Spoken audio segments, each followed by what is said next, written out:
Welcome to the Rim Brake Rodeo. We hope this video helps. In this video, I will explain how to change your Volkswagen Jetta's oil. First, gather your supplies. About 5 quarts of the correct synthetic engine oil, a new oil filter, a 27mm socket for the filter housing, and a 19mm wrench for the drain plug. You'll also need a drain pan, a funnel, and jack stands. Safely lift the front of your Jetta and secure it on the stands, then locate the oil drain plug and filter. Now that your Jetta is safely elevated, place your oil drain pan directly under the drain plug.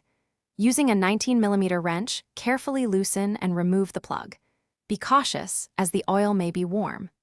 Let all the old engine oil drain completely, which usually takes about 10 to 15 minutes.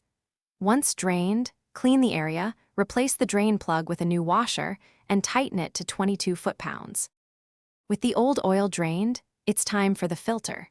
Locate the oil filter housing, usually on top of the engine. Use a 27mm socket to carefully unscrew the housing cap. Remove the old filter element and replace it with your new one. Don't forget to replace the large O-ring on the housing cap with a new one, lubricating it with a little fresh oil before reinstalling. Tighten the cap to 22 foot-pounds. Now carefully lower your Jetta from the jack stands. Open the oil fill cap and, using a funnel, add about 5 quarts of the correct synthetic engine oil. Start the engine and let it run for a few minutes, checking for any leaks around the drain plug and filter housing. Finally, turn off the engine, wait a few minutes, then check the oil level with the dipstick. Top off if needed, and reset your service reminder. Thanks for watching. Consider subscribing if we helped you.